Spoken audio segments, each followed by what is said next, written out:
안녕하십니까. 매일 눈으로 세상의 흐름 읽어드리는 와이타임스 정세 분석의 주복일입니다. 이 우크라이나 사태가 3주째 접어들고 있죠. 이런 가운데 이 철저한 동맹급 밀착을 보였던 러시아하고 중국 사이에 미묘한 분열이 일어나고 있어서 그 배경이 주목되고 있습니다. 우선 중국이 러시아의 우크라이나 침공에 대해서 정의하는 용어부터 슬그머니 바뀌었습니다. 중국은 그동안에 러시아가 주장하는 대로 특별 군사작전 또는 충돌 이런 표현을 주로 써왔고요. 또 이런 기조를 중국 관영 언론들을 통해서 주장을 해왔었습니다. 그런데 그 표현이 갑자기 바뀌었습니다. 왕이 중국 외교 담당 국무위원 겸 외교부장이 지난 10일부터 러시아의 침공으로 인한 우크라이나 사태에 대해서 처음으로 전쟁이라는 용어를 쓰기 시작했습니다. 왕이 외교부장은 장-이브 로드리앙 프랑스 외교부 장관하고 화상회의를 했는데요. 우리는 최대한 빨리 전투와 전쟁이 멈추는 것을 보길 원한다 그랬습니다. 그러면서 이는 국제사회의 보편적 바람이다 이렇게 말했습니다. 특히 이 같은 화상회담 소식을 공지한 중국 외교부 홈페이지에서는 왕이 부장이 중국어로 전쟁을 멈추다 이런 뜻인 즈잔이라는, 그러니까 전쟁을 멈춘다, 한자를 그대로 읽자면 지전인데요. 이 즈잔이라는 용어를 쓰면서 우크라이나 사태를 전쟁이라고 지칭했다. 이게 굉장히 중요한 의미를 갖습니다. 중국이 그동안 전쟁이라는 용어 대신에 러시아가 주장하는 대로 특별 군사작전이라는 용어를 써왔던 이유가 있는데요. 이 중국의 외교 방침 때문에 그렇습니다. 그러니까 전쟁이 다른 나라의 내정을 간섭하는 것이고 이 국제법 위반 및 책임 문제로 귀책 사유가 당연히 전쟁을 일으킨 쪽이 있게 되는데, 만약 중국이 이번 사태를 전쟁이라고 규정하게 되면 그 모든 책임을 러시아에게 돌려야 됩니다. 그래서 중국은 그동안에 이 러시아하고의 우호 관계를 우선적으로 지키기 위해서 이 전쟁이라는 단어를 사용해 오지 않았던 거고요. 중국 내부에도 그렇게 선전을 해왔던 겁니다. 그런데 여기서 주목할 건 뭐냐면, 다른 사람도 아니고 외교부장 직책을 맡고 있는 왕이가 이번 사태의 근본적 성격에 대한 정의를 변경했다는 점입니다. 이는 지금 중국과 러시아 간에 근본적인 문제가 생겼다는 것이고요. 이 중국 공산당의 외교 노선이 변경되었다는 걸 의미합니다. 이 영국의 더 타임스는 10일 중국이 처음으로 우크라이나에서 전쟁이 벌어지고 있음을 인정했고, 이는 중국이 러시아하고 거리두기를 하려는 신호로 보인다라고 보도를 했습니다. 더 타임스는 이어서 중국이 러시아 루블화의 가치 하락이 중국 경제에 부정적 영향을 끼치는 것을 막기 위해서 이 환율 통제를 완화하면서 사실상 러시아로부터 중국을 보호하기 위한 조치를 내렸다, 이렇게 전한 겁니다. 이 중국의 또 다른 변화가 있습니다. 이게 뭐냐면 중국이 러시아 항공사에 대한 이 항공기 부품 공급을 거부했다는 겁니다. 왕이 외교부장이 러시아의 우크라이나 침공을 전쟁이라고 명칭 변경을 한 바로 그날인 10일 이 러시아 인터팍스 통신은 러시아 항공당국 관계자를 인용해 그렇게 보도를 한 겁니다. 이날 모스크바에서 열린 항공기 정비 보수 컨퍼런스에서 발레리 쿠디노프 러시아 연방 이 항공운송국 정비관리국장은 이런 말을 했습니다.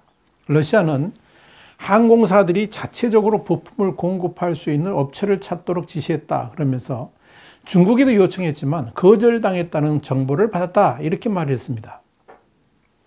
그는 이어서 다른 나라에서 기회를 찾을 것이라 그러면서 파트너인 터키나 인도가 될 것이라 이렇게 밝혔습니다.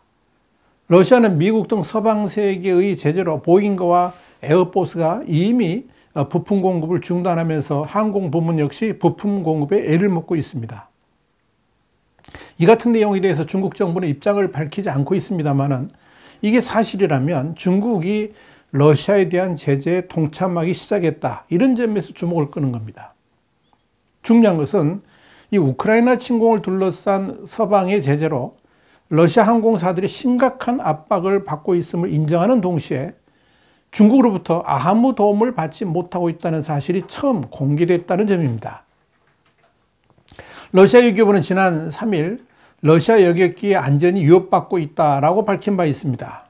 러시아는 이런 부품 수급 문제뿐만 아니라 지난달 26일 유럽연합, 그러니까 EU가 러시아 항공사에 대한 여객기 임대 계약을 이달, 그러니까 3월 28일까지 종료를 하고 부품 인도와 보수 계약, 항공기 보험까지 금지하도록 하는 제재 조치를 발효했습니다. 그래서 이 항공기 임대철에도 발등에 떨어진 불입니다. 이 제재에는 보잉과 에어버스가 동참을 했습니다.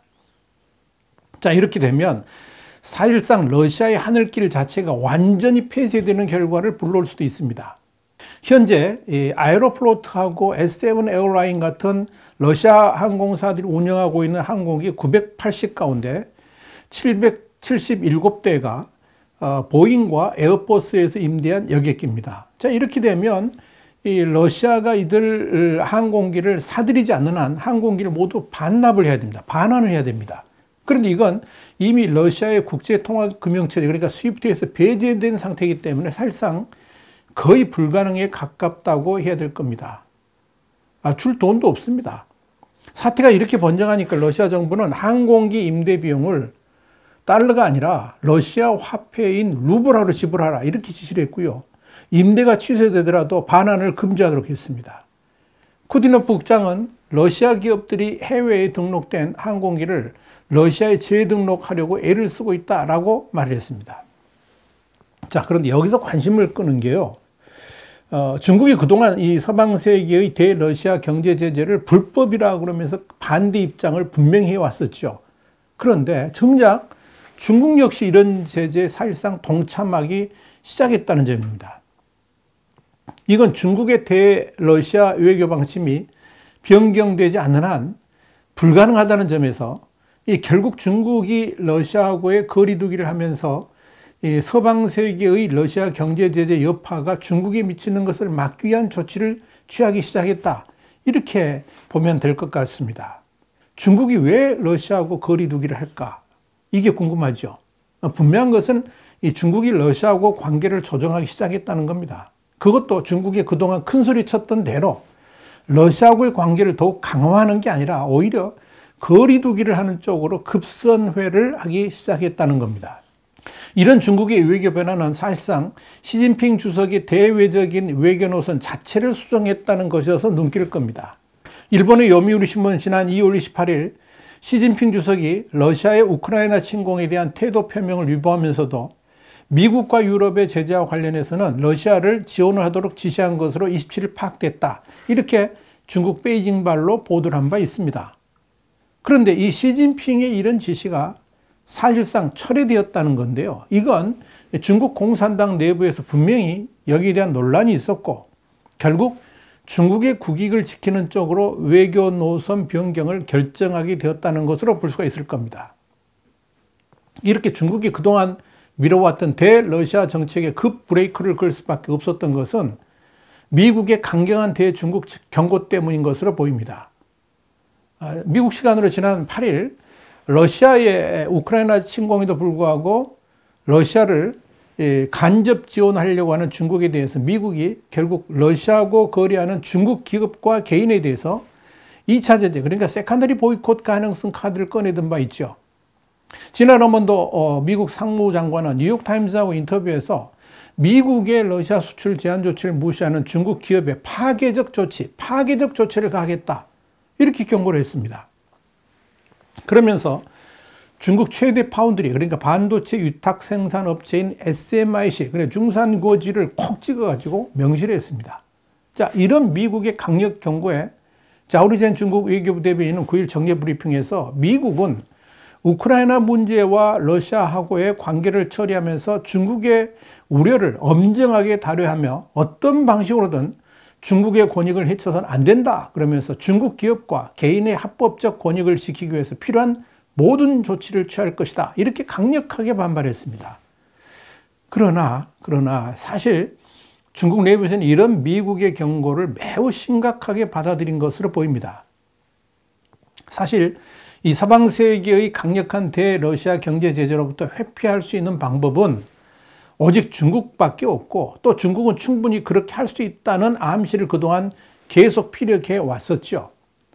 그런데 만약 중국이 러시아에게 제재를 회피할 수 있는 비빌 언덕을 제공하게 된다 그러면 중국 역시 이 러시아하고 받고 있는 경제 제재를 받을 수밖에 없게 될 겁니다. 문제는 만약 중국이 서방 진영의 경제 제재를 받게 되면 지금 러시아가 받고 있는 경제 충격보다 그 강도는 비교가 안 될 정도로 크다는 점입니다. 자칫 중국 경제가 초토화될 수도 있습니다. 이건 당장 시진핑 주석의 3년임에도 직격탄을 날릴 수 있게 될 겁니다. 멀리 보지 않더라도 미국에 직접 콕 찍어서 경고했던 중국 최대 파운드리 업체인 SMIC만 하더라도 만약 미국이 직접 제재를 가하게 되면 사실상 공장 운영 자체를 중단할 수밖에 없는 처지로 몰릴 수가 있습니다. 러몬드 장관은 SMIC와 같은 기업들이 러시아에 반도체를 판매 중이라고 확인된다 그러면 미국은 이 SMIC에 미국의 장비와 소프트웨어 사용을 금지해서 이들의 사업을 중단하게 만들 수 있다고 밝힌 바 있습니다. 이 러몬드 장관의 경고대로 이루어진다 그러면 중국은 사실상 반도체 산업을 접어야 되고, 그렇게 되면 이미 중국에 대해 각종 규제와 제재들이 가해지고 있는 상황에서 더 이상 중국의 미래를 장담할 수 없게 될 겁니다. 그러니까 중국이 갑자기 꼬리를 내리면서 이 중국의 처지를 다시 한번 돌아보게 된 것이 아닌가 이렇게 보입니다. 홍콩의 사우스차이나 모닝포스트는 11일 미국의 경고 이후에 SMIC가 납작 엎드리는 저자세를 유지하고 있다고 보도를 했습니다. 그렇지 않고서는 살 길이 없기 때문에 그런 거죠. 자, 이렇게 입장이 난처해진 중국이 결국 러시아하고 우크라이나 간의 휴전을 촉구하고 나섰습니다. 전쟁이 길어지면 길어질수록 중국이 이게 반한다고 보기 때문에 그렇겠죠. 리커창 중국 총리는 11일 양해를 결산하는 자리에서 우크라이나 현 상황이 참으로 우려스럽다 그러면서 러시아하고 우크라이나 측이 난관을 극복하고 평화적인 결과를 도출할 수 있도록 모든 노력을 기울여야 한다 이렇게 말을 했습니다. 리커창 총리는 그러면서도 러시아의 우크라이나 침공을 비난하지 않고 대신 분쟁의 책임을 미국으로 지목을 했습니다만 이날 발언의 초점은 전쟁의 즉각적인 중단이었습니다. 그런데 여기서 주목할 건 리커창 총리가 전쟁 중단을 말했다는 것이 사실은 러시아한테 더 이상 이 우크라이나에 대한 공격을 중단하라고 요구한 것이나 다름없다는 겁니다. 지금 현재 러시아가 우크라이나를 일방적으로 공격하고 있고 또 공격도 시작을 한 것도 러시아죠. 우크라이나 여기에 대해서 힘겹게 대응하고 있지요. 그러니까 전쟁을 중단하라는 건 러시아 보고 이제 그만하라 이 이야기 아닙니까? 이건 러시아에 대한 중국의 입장이 분명해지고 있다는 걸 뜻합니다. 러시아의 전쟁 발발 때문에 중국의 위상 및 경제에 미치는 손상이 너무나도 클 수 있기 때문에 더 이상 이런 사태가 지속되어서는 안 된다고 말했다는 뜻입니다. 이와 관련해 가지고 미국 CIA 윌리엄 번스 국장은 미국 시간으로 10일 상원 청문회에서 이런 말을 했습니다. 중국은 러시아가 우크라이나를 침공하게 되면 속전속결로 빨리 끝낼 수 있을 것이라고 러시아의 군사 능력을 과대평가했고, 더불어 러시아는 중국의 지원을 과대평가했으며 미국은 러시아의 군사 능력을 과대평가함과 동시에 우크라이나의 방어 능력을 과소평가했다 이렇게 말을 했습니다. 그러면서 번스 국장은 중국의 시진핑 주석은 지금 우크라이나에서 펼쳐지는 상황을 보면서 매우 불안해하고 있다 그랬습니다. 그러면서 시진핑 주석은 러시아의 군대가 저렇게 지리멸렬할 것이라고 생각하지 않았고, 더불어서 서방 진영의 제재가 저렇게 혹독할 것이라고는 미처 예상하지 못했다라고 지적을 했습니다.